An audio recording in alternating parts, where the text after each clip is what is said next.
आज मैं आपको एक ऐसे टॉपिक के विषय में बताने जा रहा हूँ कि यह पूरे इलेक्ट्रिसिटी, मैग्नेटिज्म और इलेक्ट्रॉनिक्स की एक नींव है। अगर इसका कॉन्सेप्ट आपका क्लियर है तो मान के चलिए कि आपकी सारी चीज़ें क्लियर होंगी। अगर यहाँ कहीं कोई कन्फ्यूजन है तो आगे की सारी चीज़ें समझ में नहीं आएगी। आज विशेष रूप से इस टॉपिक पर मैं आपसे डिस्कशन करूँगा, आपको उसके विषय में जानकारी दूँगा। तो पहले मैं बहुत लेंदी नहीं, इसकी ज़्यादा हिस्ट्री पर भी जाने का प्रयास नहीं करूँगा। एक एग्जांपल मैं आपको दिखाना चाहता हूँ। हम जो ही थोड़ा सा जिज्ञासु होते हैं, हम थोड़ा सा कुछ चीज़ें जानना चाहते हैं। एक चीज़ बहुत ख़ास तौर पर आप और हम उससे परिचित होंगे। वह चीज़ क्या है कि अपने सूखे बालों पर अगर आप कांच की, आप अपने ग्लास की किसी पेन को रगड़ करके और डस्ट पार्टिकल के पास लेके जाइए तो क्या होता है, वो छोटे छोटे कणों को अपनी तरफ आकर्षित कर लेता है, अट्रैक्ट कर लेता है। दूसरा एग्जाम्पल मैं आपको बताना चाहूँगा। हम छतों पर सो करके बिस्तर छोड़ देते हैं, मच्छरदानी छोड़ देते हैं और शाम होती है, अंधेरा हो जाता है और जा करके अगर हम उसी मच्छरदानी को झटका दें, उसको हाथ से थोड़ा सा झकझोरें तो हमको चरचराहट की आवाज़ सुनाई देती है और अंधेरा हो गया है तो आपको जो है चिंगारियाँ भी दिखाई देंगी। अब दूसरा एग्जाम्पल, कभी कभी आप देख सकते हैं कि हम जो है कटिया कनेक्शन करते हैं विद्युत तारों पर, जो है वायरिंग जो होता है, हम जो कनेक्शन लेते हैं उसमें कटिया खोस देते हैं तो कभी कभी वहाँ अगर लूजनेस की बात आती है तो स्पार्किंग होता है। तीसरा एग्जाम्पल मैं आपको और बताना चाहूँगा, अपने बरसात के दिनों में बिजली का तड़कना, वो चीज़ देखा होगा। और चौथा एग्जाम्पल मैं आपको और डिटेल में देखना चाहता हूँ कि लेडीज़ गारमेंट्स, क्योंकि वह कपड़े लेडीज होते हैं वह सिंथेटिक्स ज़्यादा होते हैं। क्या होता है, अगर उनको धूप में सुखा करके कभी कभार अपने पास ले आइए और आपके रोंगटे खड़े हो जाते हैं, जो आपके शरीर पर बाल हैं वो खड़े हो जाते हैं। तो ये 4-5 घटनाएं मैंने आपको इसलिए बताई। क्या बताया उसमें कि यह एक प्रोसेस है, यह प्रोसेस के थ्रू आप कहाँ पहुँच रहे हैं। इस तरह की घटना को हम क्या कहते हैं कि यह चार्ज हो गया है, यह क्या हो गया, इलेक्ट्रीफाइड हो गया है। तो यही चार्ज है। इस तरह का चीज़ें ही क्या होती हैं, चार्ज होती हैं। बट हमको हिस्ट्री थोड़ा न जानना है, हमको हिस्ट्री के विषय में जानने की कोई ज़रूरत नहीं है। हमको ज़रूरत किस चीज़ की है उस चीज़ पर मैं चर्चा करना चाहता हूँ। मैं 2 मिनट समय आपका और लूँगा। बेंजामिन फ्रैंकलिन एक फिजिसिस्ट थे, उन्होंने एक चीज़ को बताया, एक एक्सपेरिमेंट किया और उस एक्सपेरिमेंट के आधार पर उन्होंने एक चीज़ बताया कि चार्ज का नेचर क्या होता है। वो थोड़ा सा मैं उस एक्सपेरिमेंट पर 2 मिनट चर्चा करना चाहता हूँ। उनके अकॉर्डिंग अगर हम ग्लास रॉड ले लें, उसको सिल्क से रगड़ें तो क्या होता है, सिल्क से रगड़ने के बाद ग्लास रॉड और सिल्क के एक दूसरे के करीब लाएँ तो उनमें अट्रैक्शंस होता है। अगर 2 ग्लास रॉड ले लें और सिल्क से, एक ही सिल्क से रगड़ करके उन दोनों ग्लास रॉड को एक दूसरे के समीप लाएँ तो उसमें रिपल्शंस होता है। इसी तरह से एबोनाइट की रॉड को ले करके और जो हम वूलन क्लॉथ पर रगड़ करके वूलन क्लॉथ को और एबोनाइट की रॉड को एक दूसरे के समीप ले आएँ तो उसमें अट्रैक्शंस होता है। और 2 एबोनाइट की रॉड्स को एक हम क्लॉथ से रगड़ करके, वूलन क्लॉथ से रगड़ करके उनके करीब ले आएँ तो उसमें क्या होता है, रिपल्शंस होता है। तो इतनी इस इवेंट से 4 चीज़ें निकल के सामने आती हैं। पहली चीज़ क्या होती है कि जब 2 सब्सटेंस में, 2 मटेरियल्स में रगड़ होता है तो क्या होता है, चार्ज उत्पन्न होता है। अब होता क्या है कि दोनों का नेचर अलग होता है। अगर एक पॉजिटिव चार्ज होता है तो दूसरा क्या होता है, निगेटिव चार्ज होता है। और चौथी चीज़ आई कि तीसरी चीज़ यह आई कि अगर दोनों मटेरियल एक ही हो और एक ही चीज़ से रगड़ा गया हो तो उसमें क्या होता है, हमेशा रिपल्शंस होता है। और चौथी चीज़ क्या आई कि अगर एक पार्ट चार्ज है, दूसरा अनचार्ज है तो हमेशा चार्ज और अनचार्ज के बीच में कैसा फोर्स लगेगा, वह अट्रैक्टिव फोर्स लगेगा। 4 चीज़ें निकल के आई। इस चीज़ का एक्सप्लेनेशन बेंजामिन फ्रैंकलिन ने अपने हिसाब से किया। उन्होंने यह बताया कि जो ग्लास रॉड था वह पॉजिटिवली चार्ज हुआ और जो आपका सिल्क का कपड़ा था वह निगेटिवली चार्ज हुआ। और एबोनाइट की रॉड आपकी निगेटिवली चार्ज हुई और जो है वुलन क्लॉथ जो है पॉजिटिवली चार्ज हुआ। इसका एक्सप्लेनेशन हम जो है आपको इलेक्ट्रॉनिक बेस पे, आपको एटॉमिक स्ट्रक्चर बेस पे हम बताएंगे। उस चीज़ से बताने से पहले मैं आपको दो छोटा सा एग्जाम्पल देना चाहता हूँ। वह एग्जाम्पल आपके जो है एटम्स का है। एटम्स के कंस्ट्रक्शन में क्या होता है, इलेक्ट्रॉन उसके आउटर सेल्स में मूवमेंट करते रहते हैं और जो प्रोटॉन और न्यूट्रॉन होते हैं उसके न्यूक्लियस में होते हैं। और यह इलेक्ट्रॉन और न्यूक्लियस के बीच में क्या होता है, एक अट्रैक्टिव फोर्स होता है, वो उसको बांधे रखता है। इसी कॉन्सेप्ट के बेस पर मैं आपको पूरे चार्ज का एक्सप्लेनेशन बताऊंगा। होता क्या है, जब हम उस एटम्स को किसी सोर्स से एनर्जी देते हैं तो जो न्यूक्लियस में है और जो आउटर सेल में, आपके घर पे गेटमैन बैठा हुआ है और आपके मेंबर्स सारे परिवार के घर में बैठे हुए हैं, तो कोई बाहर से कोई चीज़ आती है तो सबसे पहले कौन इफेक्टिव होता है, सबसे पहले आपका गेटमैन इफेक्टिव होता है, तो फिर बाद में वो आपको अंदर जाकर के सूचना देता है। वही बात यहाँ भी आती है कि अगर इलेक्ट्रॉन को किसी सोर्स से एनर्जी मिल जाए तो वो इलेक्ट्रॉन क्या करता है, अपने आउटर सेल को छोड़ करके चला जाता है। कभी कभी ऐसा होता है, आपने इलेक्ट्रॉनिक बॉन्ड पढ़ा होगा, 3 तरह का होता है, वो चीज़ पढ़ा है, या आप उसकी बेस पर भी इसको समझ सकते हैं। एक होता है इलेक्ट्रॉनिक बॉन्ड्स। इलेक्ट्रॉनिक बॉन्ड्स में क्या होता है कि वह या तो इलेक्ट्रॉन एक्सेप्ट कर लेता है, आइदर इलेक्ट्रॉन जो है रिलीज कर देता है। इस बेस पर आपको समझाना थोड़ा सा मेरे लिए बेहतर होगा, इसके लिए मैं 2 एग्जाम्पल आपको लेना चाहता हूँ। एक एग्जाम्पल जो है सोडियम का मैं लेना चाहता हूँ और दूसरा एग्जाम्पल मैं क्लोरीन का लेना चाहता हूँ। यहाँ सारी चीज़ें जो है क्लियर हो जाएगी कि चार्ज क्या है। इसके बेस पे फिर मैं आपको इस पर कुछ नोटेड पॉइंट है, कुछ अच्छी चीज़ें हैं, मैं आपको बताऊँगा। तो सोडियम 11 है, इलेक्ट्रॉनिक कॉन्फ़िगरेशन इसका कितना होगा, 2, 8 और 1 होगा। अब यहाँ नंबर ऑफ प्रोटॉन्स कितने होंगे, 11 होंगे, और नंबर ऑफ इलेक्ट्रॉन्स कितने होंगे, वो भी 11 होंगे। दोनों की नंबर्स क्या होगी, सेम होगी। तो आगे बढ़ते हैं। अगर हम न्यूक्लियस को होल्डली क्या, उसके इफेक्ट को हम क्या मान लें, पॉजिटिव मान लें, तो nucleus effect of nucleus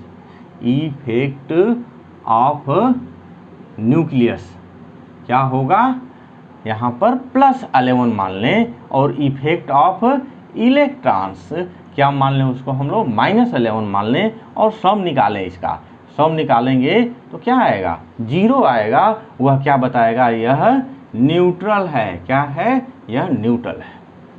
but anyway क्या हुआ कि इसका यह एक इलेक्ट्रॉन रिलीज हो गया तो इसमें क्या हो गया, लैक ऑफ इलेक्ट्रॉन्स हो गया। तब के केस में इफेक्ट ऑफ न्यूक्लियस क्या होगा, इफेक्ट ऑफ न्यूक्लियस आपका चेंज नहीं होगा, क्योंकि न्यूक्लियस से प्रोटॉन्स नहीं निकल सकते, केवल आउटर सेल का इलेक्ट्रॉन ही निकल सकता है। तो इफेक्ट ऑफ इलेक्ट्रॉन्स क्या हो जाएगा, -10 हो गया। अब इन दोनों का सम निकालिए तो कितना आ जाएगा, +1 आ गया। क्या आपने देखा कि एक इलेक्ट्रॉन इसने लूज कर दिया, तो क्या हुआ, जहाँ NTP पर ग्राउंड स्टेट में क्या हो गया, लैक ऑफ इलेक्ट्रॉन हो गया। लैक ऑफ इलेक्ट्रॉन हो गया तो वह एटम क्या हो गया, पॉजिटिवली चार्ज हो गया। उसके जो इफेक्ट है, चार्ज का इफेक्ट है, वह क्या है, पॉजिटिव हो गया। और हम दूसरा केस हम इसका देखना चाहते हैं, आपके क्लोरीन का इलेक्ट्रॉनिक कॉन्फ़िगरेशन इसका होता है 2, 8 और यहाँ से 7 होता है, 2, 8, 7 हो गया। अगर एनीवे कहीं से यह इलेक्ट्रॉन गेन कर लेता है तो अब यहाँ नंबर ऑफ प्रोटॉन जो है आपका 17 और नंबर ऑफ इलेक्ट्रॉन आल्सो 17 होता है। तो इफेक्ट ऑफ न्यूक्लियस इसका क्या होगा, इसका इफेक्ट ऑफ न्यूक्लियस +17 होगा, और इफेक्ट ऑफ इलेक्ट्रॉन्स क्या होगा, इसका -17 होगा। फिर दोनों का सम निकालिएगा 0, या फिर क्या बताएगा, यह जो है न्यूट्रल बता रहा है, यह न्यूट्रल हो गया। बट एनीवे यह क्या करे, कहीं से एक इलेक्ट्रॉन और गेन कर ले, एक इलेक्ट्रॉन गेन कर लेगा तो अब क्या हो जाएगा, इफेक्ट ऑफ न्यूक्लियस इसका +17 ही रहेगा, और इफेक्ट ऑफ इलेक्ट्रॉन्स क्या हो जाएगा, यह -18 हो जाएगा। इन दोनों का सम निकालिएगा तो -1 आ गया। यहाँ क्या आपने देखा, यहाँ आपने यह देखा कि एक्सेस ऑफ इलेक्ट्रॉन हो गया। क्या हो गया? एक्सेस ऑफ इलेक्ट्रॉन हो गया, तो यह निगेटिव इफेक्ट हो गया। लैक ऑफ इलेक्ट्रॉन हो गया तो यह पॉजिटिव इफेक्ट हो गया। तो क्या निष्कर्ष निकलता है? इससे यही निष्कर्ष निकलता है कि जनरल कंडीशन से एनटीपी पर ग्राउंड स्टेट से अगर क्या हो, एक्सेस ऑफ इलेक्ट्रॉन हो तो वह एटम निगेटिवली चार्ज होता है, और लैक ऑफ इलेक्ट्रॉन्स हो तो वह एटम क्या होता है? पॉजिटिवली चार्ज होता है। अभी इसके विषय में ज़्यादा डिस्कशन हम आगे करेंगे। हम जो पीछे बेंजामिन फ्रैंकलिन का जो एक्सपेरिमेंट था, थोड़ा सा इसके बेस पर हम उसका एक्सप्लेनेशन कर देना चाहते हैं। इसके बेस पर कैसे करना है, क्या चीज़ें हैं, मैं आपको बता रहा हूँ। तो यहाँ आपने क्या देखा? रगड़ने से क्या हुआ? फ्रिक्शन हुआ। फ्रिक्शन हुआ तो वर्क डन होगा। जब वर्क डन होगा तो एनर्जी क्या होगी? क्रिएट होगी। एनर्जी क्रिएट होगी तो कौन पाएगा सबसे पहले? जो गेट मैन होगा, जो गेट के बाहर बैठा रहेगा, वही ना पाएगा। तो अब उसको सामान देंगे तो वह अंदर ले जाए, कैसे यूज करता है उस पर डिपेंड करता है। बाय द वे हम ज़्यादा हम उधर नहीं जाना चाहते हैं, हम अपने टॉपिक पर आते हैं। तो अब क्या हुआ कि हम कांच को, हम ग्लास को सिल्क से रगड़ रहे थे। रगड़ने से एनर्जी क्रिएट हुई, उससे एनर्जी को सबसे पहले कौन पाया? इलेक्ट्रॉन पाया। अब जो कांच का इलेक्ट्रॉन है वह एनर्जी पा गया, वो निकल करके कहाँ चला गया? वह सिल्क में चला गया। तो अब कांच से इलेक्ट्रॉन निकला है तो कांच क्या होगा? पॉजिटिव होगा, और सिल्क क्या हो जाएगा? निगेटिव हो जाएगा। सेम वे में एबोनाइट, और जब हम वुलन क्लॉथ को रगड़ते हैं तो एबोनाइट क्या करता है? एबोनाइट जो है वुलन क्लॉथ से इलेक्ट्रॉन ले लेता है, वह निगेटिवली चार्ज हो जाता है, और जो आपका जो है वुलन क्लॉथ क्या होता है? वह पॉजिटिवली चार्ज हो जाता है। तो यह जो है इसका एक्सप्लेनेशन है, किस तरह से वह पॉजिटिव हो गया, किस तरह से वह निगेटिव हो गया।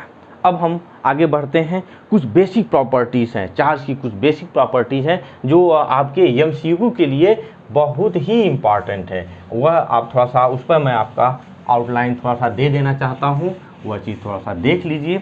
हम आगे बढ़ते हैं, आते हैं पहले पॉइंट पर। यह जो है हमारा चार्ज क्या है? यह चार्ज जो है स्केलर क्वांटिटी है। कैसी क्वांटिटी है? Scalar quantity. इसको स्केलर क्यों कहते हैं? क्योंकि इसको रिप्रेजेंट करने के लिए ओनली मैग्नीट्यूड की आवश्यकता पड़ती है, डायरेक्शन की आवश्यकता नहीं पड़ती है, इसलिए यह कैसी क्वांटिटी है? स्केलर क्वांटिटी है।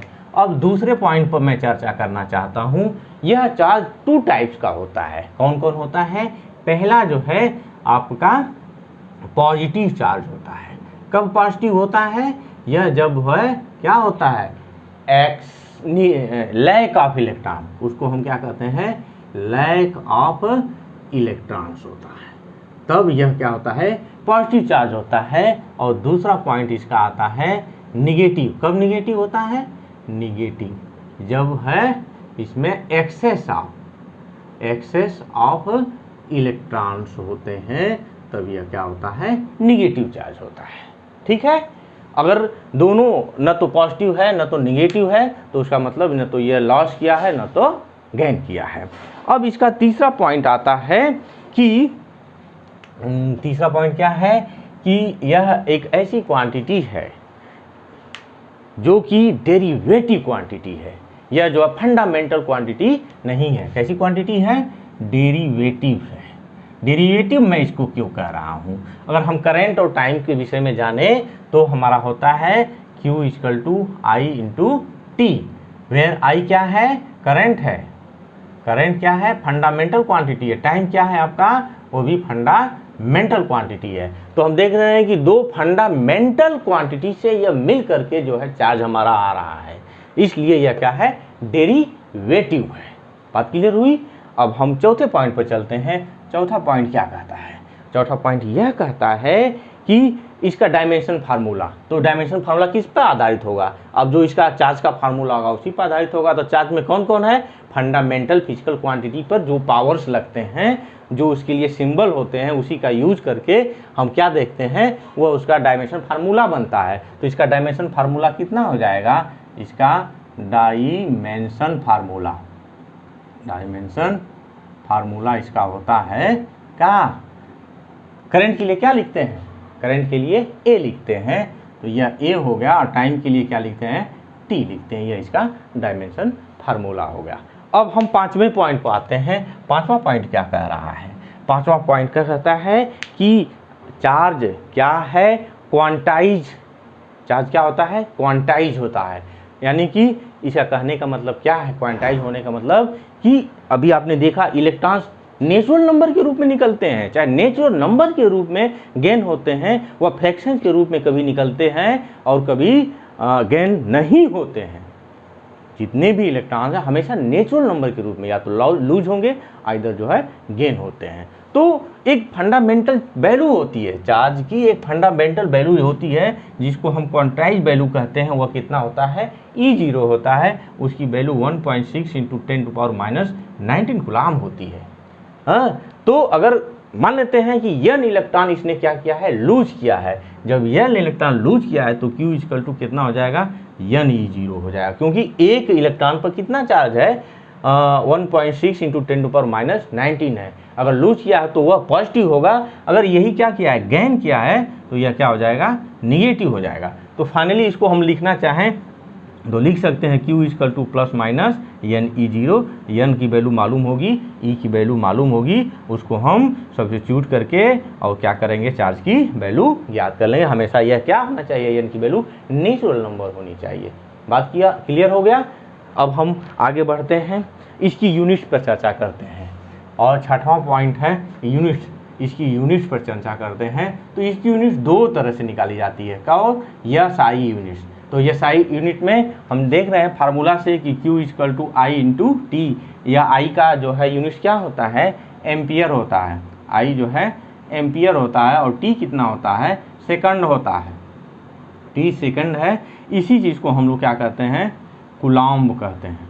इसी चीज़ को क्या कहा जाता है, कूलाम्ब कहा जाता है। यानी कि यह एम्पियर × सेकेंड क्या कहलाता है, कूलाम्ब कहलाता है। यानी कि इसकी SI यूनिट्स क्या हो गई, कूलाम्ब हो गई। बट इसकी जो है CGS यूनिट्स भी होती है, यह बहुत ही इंपॉर्टेंट है, मैक्सिमम लोग नहीं बताते हैं इसको, मैं आपको बता दे रहा हूँ। CGS यूनिट्स में इसको स्टेट्स ऑफ चार्ज कहते हैं, स्टेट्स ऑफ चार्ज। एक यह यूनिट हो गई इसकी। दूसरी यूनिट्स क्या होती है, फ्रैंकलिन, यह फ्रैंकलिन दूसरी यूनिट हो गई। और एक इसकी और यूनिट होती है ESU, इलेक्ट्रॉनिक स्टेट यूनिट्स। इसको इलेक्ट्रॉनिक, E से इलेक्ट्रॉनिक स्टेट यूनिट इसको कहा जाता है। अब इनमें रिलेशंस होता है, जो एक कूलाम होता है, एक कूलाम 3.0 × 10⁻, लगभग कितना होता है, इसको हम लोग लिखते हैं 10⁻9 ESU। इनमें ये रिलेशंस होता है, कूलाम में और ESU में यह रिलेशंस होता है। तो ये इसकी यूनिट्स हो गई। आगे हम चलते हैं, बहुत इंपॉर्टेंट चीज़ है, थ्योरी ऑफ रिलेटिविटी का नाम आपने सुना होगा। थ्योरी ऑफ रिलेटिविटी के हिसाब से होता क्या है, थोड़ा सा जान लेते हैं कि मास, लेंथ, टाइम, ये सब वेरी करता है। आइंस्टीन ने एक थ्योरी ऑफ रिलेटिविटी बताया था, तो उसके अब ज़्यादा उस पर डिटेल पर हम नहीं जाएंगे। लेकिन चार्ज जो है उस पर डिपेंड नहीं करता है, यानी कि it does not belongs on velocity, यानी कि वेलोसिटी पर डिपेंडेड नहीं होता है, नॉट डिपेंड, यह जो वेलोसिटी पर डिपेंड नहीं करता है, नॉट डिपेंडेंट, यह वेलोसिटी से फ्री होता है, इस पर उसका कोई इफेक्ट नहीं पड़ता है। हम आगे और चलते हैं, यह जो है लॉ ऑफ कंजर्वेशन को फॉलो करता है। कौन, लॉ ऑफ कंजर्वेशन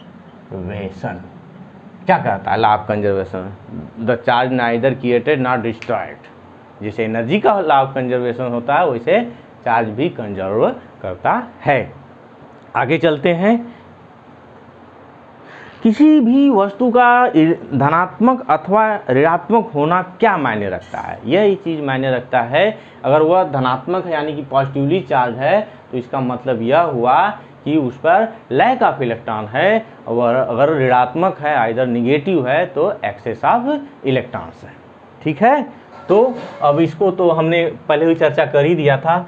लिख सकते हैं कि पॉजिटिव कब होगा? चार्ज हमारा पॉजिटिव होगा लैक के केस में है, और निगेटिव कब होगा? यह निगेटिव जो होगा वह एक्सेस के फॉर्म में। जब एक्सेस में होंगे तो वह निगेटिव होगा, लैक होगा तो क्या होगा? पॉजिटिव होगा। और सबसे बहुत ही रहस्यमय चीज़ मैं आपको बताने जा रहा हूँ, वह रहस्यमय चीज़ क्या है कि चार्ज हमेशा मास से रिलेटेड होता है। अगर मास है किसी सब्सटेंस में तब चार्ज होगा, मास नहीं है तो चार्ज नहीं होगा। इसका मतलब यह हुआ कि मास के बिना चार्ज का कोई अस्तित्व नहीं है, लेकिन चार्ज के बिना मास का अस्तित्व होता है। दो ऐसे पार्टिकल्स हैं, फोटॉन और न्यूट्रिनो। फोटॉन जो है प्लांक हाइपोथेसिस के अकॉर्डिंग सन एनर्जी जो है फोटॉन्स के रूप में, लाइट वेव्स जो है फोटॉन्स के रूप में आपको आती हैं, और न्यूट्रिनो क्या होता है? न्यूक्लियस में पाया जाता है। इसमें मास नहीं होता है, इसलिए इसमें कोई चार्ज नहीं होता है। क्लियर हुआ? हम आगे और बढ़ते हैं। अब आते हैं 9वां 10वां पॉइंट हो ही गया कि रिलेटेड टू किससे साथ होता है? यह मास के साथ होता है, ठीक है। और जिसमें मास नहीं है उसमें कोई चार्ज नहीं होगा। आते हैं अगले पॉइंट पर, हम लोग चर्चा करते हैं कि इसमें जो है यह जो कूलॉम्स लॉ है, जो चार्ज है होता है वह कूलॉम्स लॉ को हमेशा फॉलो करता है। अगले सेशंस में मैं आपको कूलॉम्स लॉ भी बताऊंगा, उसके बाद इलेक्ट्रिक फील्ड डिफाइन करूंगा। और कोई भी चार्ज पार्टिकल्स है अनचार्ज पार्टिकल को हमेशा वह अट्रैक्ट करता है, ठीक है। अब हम 11वां पॉइंट पर चलते हैं। 11वां पॉइंट आपका क्या कहता है कि कैसे चार्ज किया जाता है। तो चार्ज करने के मेथड्स हैं। पहला मेथड्स क्या है आपका? फ्रिक्शन से, उसको हम फ्रिक्शन से चार्ज करते हैं। दूसरा मेथड्स क्या होता है? दूसरा मेथड होता है इंडक्शन से। इसी विषय में डिटेल में मैं बाद में बताऊंगा। और तीसरा मेथड्स जो होता है वह कंडक्शन से। इतनी चीज़ों से यह जो है किसी भी पार्टिकल को हम लोग चार्ज कर सकते हैं। और अंतिम पॉइंट है, बहुत ही इम्पॉर्टेंट पॉइंट है कि अगर चार्ज का हम डिस्ट्रीब्यूट कर रहे हैं, किसी बॉडी पर डिस्ट्रीब्यूट कर रहे हैं, तो उसका इफेक्ट क्या होता है? उसका इफेक्ट यह होता है कि अगर वह इंसुलेटर है तो जिस पार्ट पर चार्ज डिस्ट्रीब्यूट करते हैं वही चार्ज होगा। उसी पार्ट पर केवल चार्ज का डिस्ट्रीब्यूशन होगा, बकिया सरफेस पर डिस्ट्रीब्यूशन नहीं होगा। बट अगर वह कंडक्टर है, कंडक्टर को हम लोग चार्ज करते हैं तो पूरे कंडक्टर पर चार्ज का डिस्ट्रीब्यूशन होता है। तो यह थोड़ा बहुत आपके लेवल पर, आपका जो स्तर है उस स्तर पर जो है चार्ज के विषय में बेसिक फंडामेंटल नॉलेज थी। और अगर आपको मेरा यह लेक्चर अच्छा लगा हो तो प्लीज़ मेरे चैनल को सब्सक्राइब करें और बेल आइकन ज़रूर दबाएं, इसलिए कि अगली वीडियो मैं आपको बता सकूं, अगला लेक्चर मैं आपको सूचना दे सकूं। धन्यवाद।